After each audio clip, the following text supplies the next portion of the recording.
Hi, Karan. Hi, I Abby. wanted to actually show the introduction video. So I'm just going to quickly show that, and then we can Sure. continue with the show. Okay.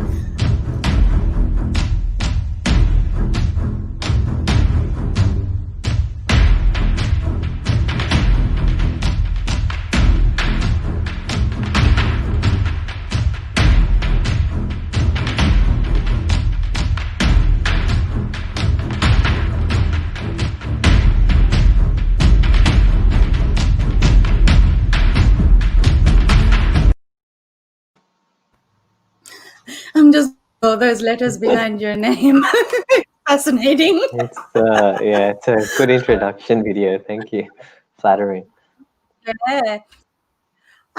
Welcome to our show, Karan. So let me just do a bit of introduction. So Community Matters started in October with the support of Icon Media.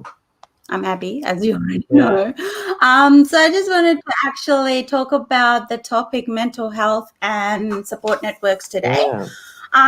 As you are a professional, it was actually really nice to have you on board with us. And I think viewers will actually agree with me on that as well. But just a bit about myself, I'll tell you, I actually have been through quite a bit of the mental health side. So I've been through depression, anxiety, PTSD, OCD, quite a few of it. And currently I am on medication, which helps. And Great. also I found that having a really good support network really helped me throughout the last decade or so of being diagnosed with depression and anxiety. So, okay, let's actually start with why we are here because there's actually a lot of information we need to go through. Yeah. So tell me a bit about yourself. Yeah, so I'm a consultant psychiatrist. So yeah, I did my medical training here at Melbourne University and then did my master's, did my specialization. So yeah, I'm currently working at Vital Psychiatry Clinic privately. That's in Glen Iris. And I guess in terms of my background, I was born in India. I was brought up here. And I guess, I got to learn a lot about mental health in our community because I guess a lot of it is undiagnosed. And even personally, I mean, I did go through some, stress and anxiety when I started working. It was such a big change for me. And that personal experience inspired me to pursue a career in psychiatry, not just to heal myself, but to heal other people that might be going through similar issues. So I think it's just such an important area, and so much incredible suffering is happening due to lack of awareness. And that's why I'm really inspired to help as many people as I can. Yeah, and I think although we like to say that the pandemic had made a big difference, yeah, but honestly, I think mental health has always been a big part of community, a big part of a person's life, and it's always had those deteriorating effect on them. So we can't really say the pandemic has made it any worse, but then possibly may have aggravated it. Do you agree? Yeah, definitely. I think, mental illness is so prevalent already in the community. I mean, some estimates are almost half of the population will have some kind of mental illness in their lifetime that's perhaps diagnosable. But I think the pandemic has just highlighted what's already there. And There even in the people have, community. even people that have mild, that may have not have thought they had mental illness are facing some kind of anxiety, depression now. But it's definitely highlighting what was already there, and it's a really wake-up signal that mental health is really important. Yeah, I And think you kind arguably, of, when you have that much time on your hands and you're not really focused outside of yourself with socials and everything, then you kind of look and reflect on yourself, yeah? sitting with your thoughts is very hard for a lot of people, Don't we know that? unfortunately. For most of us, in fact, yeah. Yeah, so a little bit. I actually, well, as we are already friends, I Yeah. actually know that you've been nominated for the Australian Business and Community Awards as a Young Professional of the Year award. So you're a finalist. Tell me a bit about that. Oh, thank you. Yeah, so I just got, a nomination. I was quite flattered by someone that sort of recognized some of the work I've been doing in the community. I have been doing a number of podcasts over the years like this, and just trying to raise awareness. And I'm glad that they are recognizing people that are in the mental health field, especially this year particularly. So yeah, the ceremony will be next year, but it is endorsed by the Prime Minister, Scott Morrison. So it is quite a prestigious award. So I'm glad to be a part of Well, that. we are definitely privileged to have here. And on behalf of myself and Icon Media, we wish you all the best and congratulations. Thank And you. going from that, because that was actually recognized on based on a lot of your community programs. So give me a bit of a run through about the community programs you've been doing lately to help the Mm. community. Yeah, so obviously due to the pandemic, a lot of mental illness is rising, and I've been asked on a number of platforms online here in Australia, even in India, the kind of celebrity suicide after it's controversial, but with Sushant, a lot of mental illness was raised as well. So I have been doing a lot of work raising awareness, particularly in the subcontinent area and South Asian community here because of the stigma, and particularly a lot about self-compassion. That's a big area I work on, self-love, and I actually developed a therapy based on self-love, trying to combine kind of Eastern spirituality concepts and Western psychology. So trying to So work on. more of an emotional, holistic approach to how we can tackle mental illness. That's right. Yeah, looking at all the areas, we can Yeah. talk about it So later, but yeah. not just in terms of medicinal or therapeutic, but also more of a self-awareness and self-calming and spiritual awareness of yourself and kind of, Mm, I would say, balancing yourself generally mm. and finding balance within yourself. Definitely, yeah. So I've kind of worked through each chakra or basic need, and we work through safety, self-love, courage, all are very, very important for mental health, as well as medications when it's needed. Yeah. Yeah. Yeah. Yeah. So I know there's like so many different types of diagnosis, but at the same time, there's so many overlapping types of diagnosis. So there's no really kind of like, a cup for each diagnosis. So you can't just fill a cup with Mm, each of the mental conditions and say, that's it, that's it, that's it. But it's more of mm, overlaying. It's more of a flow effect where, depression can be overflowing into anxiety. Anxiety can be overflowing into post-traumatic stress disorder. OCD can be overflowing into depression. mm, So give me an overview of some of the common, like mm, public mental health issues that you mm, face day-to-day basis, and a bit mm. of a rundown about what kind of symptoms we can look out for, just so that we have a bit of an awareness. Yeah, definitely. It is a complex area, and there's a lot of overlap. That's the rule. Um, so obviously, I mean, most mental illness happens due to a lot of trauma in the past. It can be small, it could be major. It doesn't have to be post-traumatic stress disorder, but often early childhood experiences can lead to issues down the track.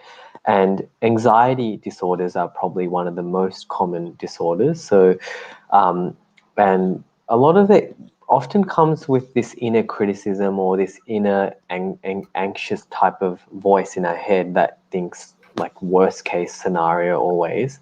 And common symptoms would be like constantly worrying, constantly thinking of what is the worst case scenario. And it's usually a pervasive thing that goes on for a long period of time. But it would also affect other aspects. Anxiety disorder would present with like it's affecting your sleep, for example, affecting concentration, energy levels, and affecting your work or at home. So when it starts really affecting you and it's going on for a long period, over months, that's when you really need to start thinking, do I have a generalized anxiety disorder where it's affecting a lot of parts of my life? Or is it a social anxiety disorder where I only get triggered in a social situation where I worry At a about particular, social? so yeah, yeah. Hmm. So that would be anxiety disorders. Often they will tip into a depression, which often happen as well, which is another common disorder. And that would present as feeling sad most, for example, days of the week. If it's happening for more Yeah, than, well, say, personally, two for me, weeks. depression included just pretty much feeling blue all times of without any particular reason, teary. I will find Mm, myself just crying for no particular reason. And then, yeah, that also leads on to kind of, panic attacks where I'm feeling like something bad's going to happen. So, and as you mm, mentioned, yes, childhood trauma plays a big part on my history of mental health. mm, So, yeah. So, what other symptoms mm, can the general public look out for, and also within the community itself, like whether it be your partner, whether it be your child? Because, I mean, as a parent myself, and having gone through mental health illness, um, I look for it in my kids as well, so that it's more, mm, early intervention is the biggest thing we can do for them. So just always keeping mm, an eye on it, seeing, like, especially over the pandemic season, just keeping an eye on it and seeing that if there's any sort of emotional unbalance there, so that I can actually get them help. So mm. give me a bit about what we Yeah. can do. Yeah, definitely. Yeah, just finishing on the depression, like, yeah, obviously, if you are feeling sad and you're not getting enjoyment in things, and that can lead to other, like, more, like, kind of suicidal thoughts, that's a more worrying symptom. It does often happen. A lot of people have one-off thoughts, but if you are seriously thinking of that, you really need to get, urgent help. It can obviously affect other things like sleep, weight, appetite. So these are some things that definitely you should be looking out for. Um, and yeah, a lot of it is, as you mentioned, triggered by early childhood trauma or even growing up, bullying, Yeah, for well, I, example. I I would I would actually put myself on the spot to our public viewers, because Mm, sometimes our own experiences are what relates us to each other. So I mm, personally have attempted suicide twice. I mean, one of the most difficult things to own up wow. to, I say. Mm, But at the same time, I'm also the byproduct of suicide. So my mom committed suicide in mhm. front of my eyes when I was 4 years old. So that stays with you. Oh, So as much as mental health does affect us, and it could lead to that, but ultimately, once you're dead, literally you're dead. But then mm, those you leave behind, I think, suffer a mm, lot. There's a lot more mm, questions. There's a lot more. Again, that leads to a second generation of mental health issues. So mm, I think wow. does a lot of damage. So I'm here doing this as a Mm, support, as a community, because I've been there myself. So I know what it feels mm, like. So hence why I'm doing my best for the community. So yeah, mm. keep going. I just Thank wanted to you. share that little bit for the public. No, thanks a lot for sharing that, and it's so incredibly brave of you to be so honest. And I'm really sorry that you've had to go through. I mean, it's quite a But it difficult. makes us who we are, and it's given me the Mm, courage to actually approach these matters and actually approach community matters for that, and help the community with the experiences I've gone through. So anyway, let's continue on. that's Um, yeah. so, as you mentioned, some of the situations that aggravate mental health issues is childhood trauma, but then that's not always the Mm, case, is it? Because mm, most of us do have a generally normal, happy childhood, but then later on in mm, life, we become, we have other issues in our life. So, some of the things you might see that's not really mhm. specifically related to childhood trauma. Yeah, look, I mean, obviously, not just trauma, but often bullying is quite under recognized. It is a form of post-traumatic stress, even disorder. So often, there can be toxic relationships that, someone that is narcissistic, for example, can inflict a great amount of emotional trauma that is not just physical, it's more emotional, it could be sexual. So we need to start becoming aware that, you know, we sometimes do hold on to a trauma, and it's sometimes it is important to talk about it. So PTSD, I think a lot of people are suffering from post-traumatic stress disorder that's not diagnosed, and often it leads to personality disorders, which is another topic in itself. But one particular personality disorder is borderline personality disorder, and we are seeing almost an epidemic of this in the younger generation.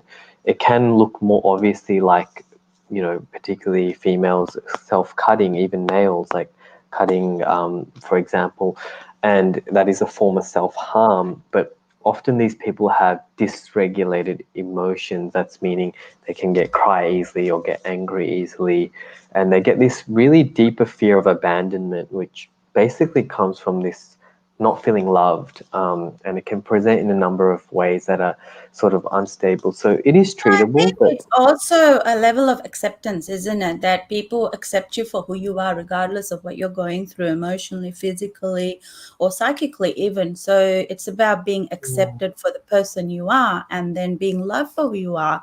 And then mm, that actually creates a positive energy around you. So that mm, actually leads on to some of the that's a solutions. great point. Yeah. So what actually can we do for ourselves and for the community around us? I mean, the immediate Mm, family, as our family, need to be supported as well as ourselves. So mm, give me a mm, bit of bit of insight as to what options are there available for us mm, out there. mm. First and foremost, I just want to really emphasize your last point, which is one of the main things we can do for each other, or even as society, and that is just to accept each other and accept ourselves more importantly. And self-acceptance, self-love is just so incredibly important in mental health. If you are going through something, don't have that judgment on yourself. We're all going through stress, we all go through depression at times, or anxiety, and it's so important to accept that rather than just deny I it and think not that get was help. the key point of Community Matters, how it came about, is that showcasing the fact that as much as we like to think that what we're experiencing is just for ourselves, I mean, behind doors, obviously it's going to seem like it's just us, but then in the larger community, it's not just you. There are many others, as rare as it might seem, there are many others experiencing the same thing. So that was the whole key point for introducing Community Matters here, is so that we're aware that this person has experienced this, that person has experienced this, and actually opening up the knowledge portal for all of the community. So here we are with the third episode, and I'm so glad to have you Definitely. here. I mean, let me tell you Mm, again, I'm really glad to have you here. So yeah. going by the symptoms, Mm, and then so solutions. So yeah, yes, self solution. love. Yeah, Yep. So obviously, just love. I mean, it is so under love recognized makes the in biggest difference, doesn't love. it? Love heals everything, and you know, I swear to God, it is the cure of all mental illness. Love is the Um, healer and the Love is cure. the healer, and you know, even today, I just did a class on mindful self-compassion, and there's so much growing evidence on just loving yourself and loving others. How you talk to yourself is so important. Being compassionate, not being critical. So that is probably the most important thing: loving yourself and being compassionate. Of course, there is, yeah. So just want to make that point. But there is a hierarchy of needs that we need to have met. You I know, mean, as much Maslow as we talks have the about that. self love and healing love and all acceptance and Mm, stuff, that's the starting point. But then accepting mm, that the chemical imbalances in our body still need to be mm, rectified, corrected, so that we that's can right. continue healing. So I guess Mm, that's where the medication kind of comes into effect. So, seeing your GP, getting a referral, if you feel that, even just having mm, that chat with GP, do you think that mm. really helps? Definitely. So, I mean, obviously, doing self help is very important, but it may not be enough. You may not have enough of the skills, and it's very important to reach out for help, you know, because help is available. And going to your general practitioner, talking to them about it. They can screen you for anxiety, depression. There are surveys that will tell, are you at risk of anxiety, depression, and they'll refer you on. Often the first step is therapy, is even they will suggest self-help strategies. So starting off with exercise is actually, in fact, just as important as an antidepressant medication, the research shows. So regular exercise, half an hour a day, very important. Get your physical needs. So, Sleep. So as many of you us are know, not sleeping. this is the third episode of mental health we're doing in the last 1.5 months. So, the first episode we covered mental health and physical activities, so exercise, and the second one Right. was mental health and nutritional, so healthy eating. Fantastic. So, that in itself played a big part for my recovery. So, hence why we are here now with the third episode of support network. So, you can link us through what we need to do if we feel at risk. Yeah, definitely. So yeah, having done all the self-help, and if that is still not enough, like exercise, eating well, sleeping well, doing meditation, for example, is very important as well. I want to emphasize that.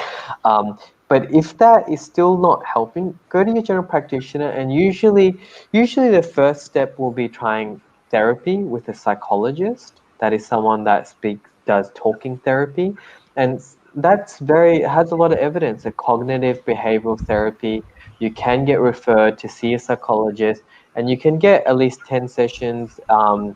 That is subsidized by Medicare, so it should not cost you much. And even in COVID, you can get an extra 10. So it's very important to have someone to talk about, do therapy. And again, if that is still not enough, then you should definitely consider medications. And people, there's so much stigma, but let me tell you, as a psychiatrist, antidepressant medications are very safe. They're one of the safest medications you can take. There's not many side effects. There's a lot of stigma. It does hardly ever causes weight It's, gain. I think personally, I've been on it for a decade. But I think personally, a lot of the stigma comes around the fact that there's a misconception that your body gets used to it, so you cannot function outside of it. Um, Mm, and I know that's not the case myself.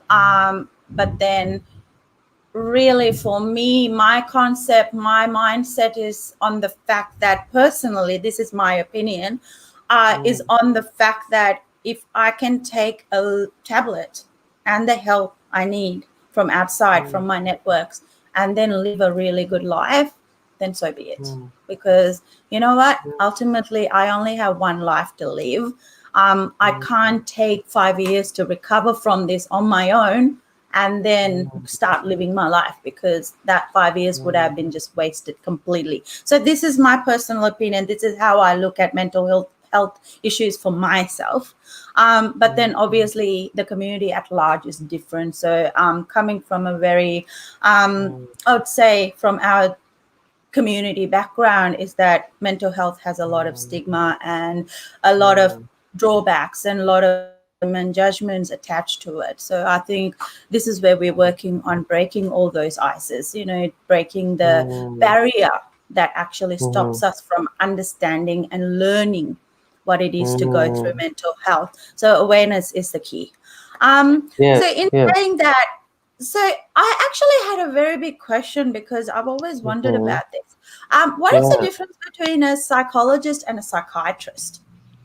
yeah, sure. Just let me know if the audio you can't hear, but it's fine. I can hear you. A psychiatrist is a medically trained professional, so it is a medical doctor. We have to do our medical degree and then we specialize. So we can prescribe medications because we have the knowledge about that, but Yeah. we can also do talking therapy. Yeah. Psychiatrists tend to do more medications. Um, and we do tend to see a bit more severe illnesses like bipolar disorder or schizophrenia, psychotic. So sometimes a bit more unwell patients, severe unwell. Whereas a psychologist is not medically trained.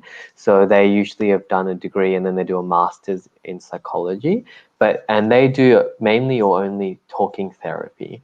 And it tends to be for a bit more mild diseases like anxiety and depression. It is also So very that helpful. actually kind of seeing a psychologist works in hand with like co-help of general practitioner and a psychologist. Whereas if you were seeing a psychiatrist, you probably just need to see the psychiatrist for your medical, so for your like Medication. medicinal as well as your talking therapy. Is that right? Mm. That's right, yeah. Most psychiatrists would do mainly medication. Some psychiatrists also do therapy. I do therapy as well, Yeah. psychotherapy. But if you're just seeing a psychologist, they won't be able to prescribe you medication. So often There you you might go. want to just see at least once a psychiatrist so they can properly diagnose you to see if you need medication. And then you can see a psychologist as well at the same time. You can do both as well. Obviously, psychology and medication is both very helpful.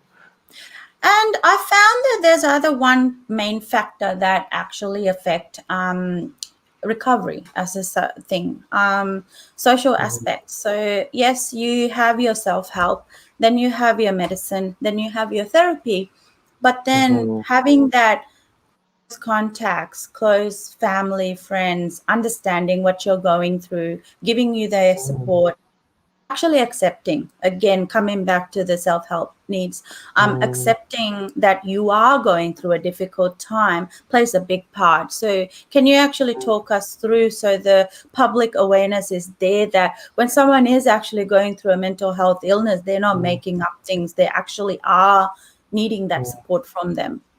mhm. Yeah, again, coming back to love and getting that from your community is so important because often it's very hard to just love yourself, and you need that support of family and friends to accept you for what you're going through and just be a listening ear. And just, it's like a child coming to you crying.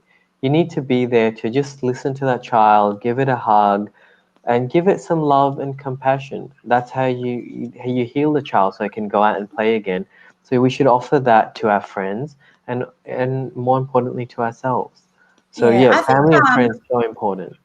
yeah, I think I actually found that as well. Like the more accepting they are, the more support we get from them, the easier it is to recover, because we feel like the Mm, energy is surrounding us, the holistic energy of support, positivity, all that is around us. Whereas when there's mm, no acceptance, it's like again deteriorating, pulling you down. So it's actually become like a secondary thing where you're actually being pulled down and again and again. So it aggravates the situation as a whole. mm, So mm. going from that, sometimes Yes. we all have, we all go through a situation where we're kind of alone. I mean, I went through a Mm, very few years of my life where we actually had no close people to talk to.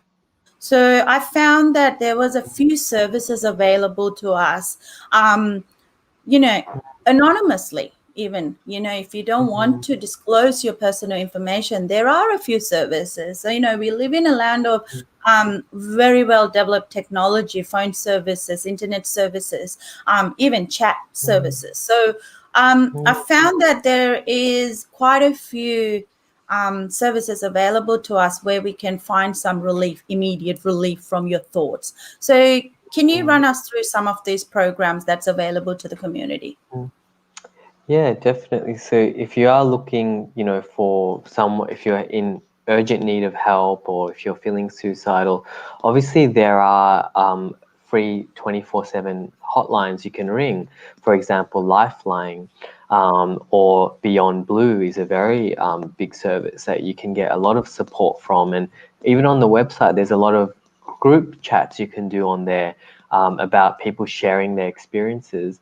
Also on Facebook, you mentioned a couple of groups before to me, like Indians in Melbourne, Oh, definitely. right? Yeah. And Yeah. there are like even some groups now growing, just people to have space to talk. I was listing one, Hey Mate, on Instagram, where a bunch of males just get together on a Zoom group and just break out into small groups and just talk about their problems anonymously. Isn't So that yeah. amazing? Because that actually Mm, helps them not take those problems any further and home, and where it's getting bigger mm, and bigger and bigger.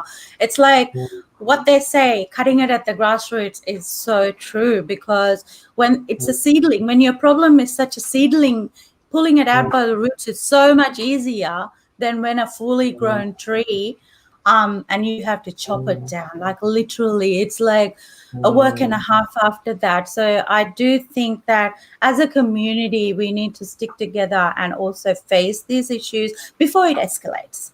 So definitely. I think we have covered a lot of things, and we are always here. I mean, Icon Media, Mm, myself, we're always accessible. And Karan, there's mm, you, and there's so many psychologists, psychiatrists, counselors, your own GP, nurses. There's mm, so many avenues of help available to us. We are pretty blessed to be mhm, living in a country with such a varied amount of services that we can pick and choose from.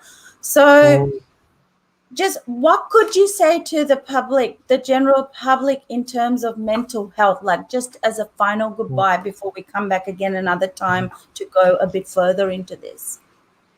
Definitely. I just want to really emphasize the importance of self-compassion, being kind and accepting of yourself and also others, and not seeing mental illness as a sign of weakness. It is very common and it's actually a sign of strength to address it so it doesn't create further problems. So Yeah. please do reach out. There is help available. See your psychologist, GP, psychiatrist, and get help from family and friends. Yeah, I think it definitely takes a lot of courage to say, I'm facing this issue. I need to get help, because this Mm, issue just doesn't affect you. It affects your partners, it affects your children, mm, it affects your extended family, it affects your friends, affects your career, it affects everywhere, mm, because you could be mm, depressed and you go down to the shop and you would treat the shop assistant really badly because you're affected by mm. that. So it Mhm, does affect as an overall global level, not just on a personal level. So I think it's mm, really important that we address this issue. So we're going to keep mm, coming back to this issue. And definitely. as an end note, I would like to actually ask you for a huge favor. I Sure. know a lot of this information is just video, so people aren't going to keep going back to watch it again and again. But if you can Mhm, actually put on a post with all these numbers for Lifeline, Beyond Blue, and all that stuff that you have available at your disposal in a blog post, I yeah. think not just today or tomorrow, but later in the year, later next year, Mm, if one mm, of our viewers, if one of our community members need the assistance, they can actually look it up themselves. So would you be mm. able to do that? Yeah, definitely. I would love to share that. And Thank feel you. free to contact me if you need on any of my Yeah, social media please do share profiles. your details as Mm, well so that they do have a sure. point of contact. Yeah. But as you can't treat the whole Melbourne, Mm. so you're going to Yeah. have to If you share need the local referrals one. or That's whatever. Yeah. okay. Don't be Yeah. greedy. No, So no, of course. Yeah. again, thank you for joining us, Karen. So Mm, it's a very passionate topic for me. So as mm, we were organizing this and we got really, into the topic of conversation, and we were like going on and on and on. So I can mm, go on, but I think the viewers would get really, upset. But mhm, thank you for joining us, Icon Media. Thank you for the opportunity for this program once again. And our viewers, thank you very much. I'll see you again on the 6th of December at mhm, 6 p.m. with a new topic, domestic violence. mm, So see you then. Thank mm. you again. Have Thanks. a Thanks, great, Abby. great, great few hours of the weekend left. Yes, definitely. Thanks for having me. Thanks to Thank all the you. viewers for listening. Have a good evening. Bye You bye. too. Bye. Bye.